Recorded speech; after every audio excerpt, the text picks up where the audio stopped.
யாரும் யாரை விடவும் சிறந்தவர்கள் அல்ல இல்லா பித்தக்குவா, தக்குவாவை தவிர.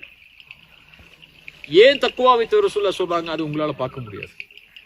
ஏன் பார்க்க முடியாது? நீங்க எந்த ஊருன்னு பார்க்கலாம், என்ன ஜாதின்னு பார்க்கலாம், நீங்க பாக்குற மாதிரி, அல்லது என்ன மதன்னு பார்க்கலாம், அல்லது என்ன யாருன்னு, என்ன குழோ, என்ன பெருமை, எல்லாத்தையும் நீங்க பார்க்கலாம். அல்லாஹ் எதையும் பார்க்கறது இல்லை. அல்லாவுக்கு ஏற்றத்தாழ்வுகள் எதுவும் கிடையாது. அல்லாஹ் பார்க்கறது தக்குவாவைத்தான். ஏன் தக்குவாவை நீங்க பார்க்க முடியும்? தக்குவாவை பார்க்க முடியுமா? நீங்க என் வார்த்தைகள்ல தக்குவா இருக்கிறதா நீங்க பார்க்கலாம். வெளி தோற்றத்துல ஒரு தக்குவாவாதி மாதிரி இருக்காரு நீங்க பார்க்கலாம். என் கல்வில தக்குவா இருக்கு உங்களுக்கு தெரியுமா? தெரியுமா? அது எனக்கும் என் ரப்புக்கு தான் தெரியும். உங்க கல்வில தக்குவா இருக்குன்னு எனக்கு தெரியுமா?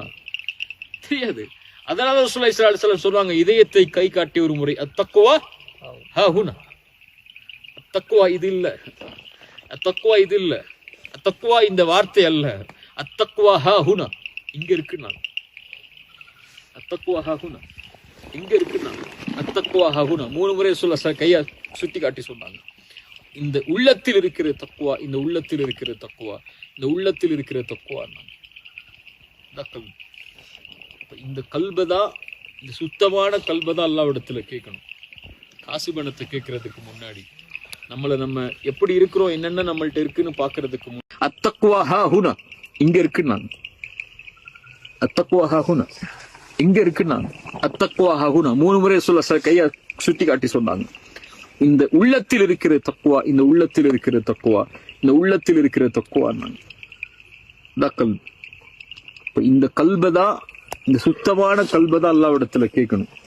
காசு பணத்தை கேட்கறதுக்கு முன்னாடி நம்ம எப்படி இருக்கிறோம், என்னென்ன நம்மள்ட்ட இருக்குன்னு பாக்குறதுக்கு முன்னாடி என் கல்பு சுத்தமா இருக்கா, என் கல்பு தூய்மையா இருக்கா, என் கல்பு ஷிர்க் இல்லாம இருக்கா, என் கல்பு முகஸ்துதி இல்லாம இருக்கா, என் கல்பு பெருமை இல்லாம இருக்கா, என் கல்பு பொறாமைகள் இல்லாம இருக்கா, என் கல்பு கோபங்களுடைய தன்மைகள் இல்லாம இருக்கா, என் கல்பு பிற மனிதர்கள் மேல விரக்தி இல்லாம, வெறுப்பு இல்லாம, மன்னிப்பு வழங்காம இல்லாம இருக்கா, என் கல்பு பெருந்தன்மையோட, என் கல்பு சதக்கா செய்யறது கஞ்சத்தனம் இல்லாம சதக்கா செய்யக்கூடிய வாய்ப்போட, என்னுடைய கல்பு மற்றவர்களுக்கு கொடுக்கக்கூடிய கல்பாக என் கல்பு இருக்கா. இப்படி கல்பு சலீமுக்கு பல குணங்களை குர்ஆனும் ஹதீஸும் எடுத்து சொல்லுது.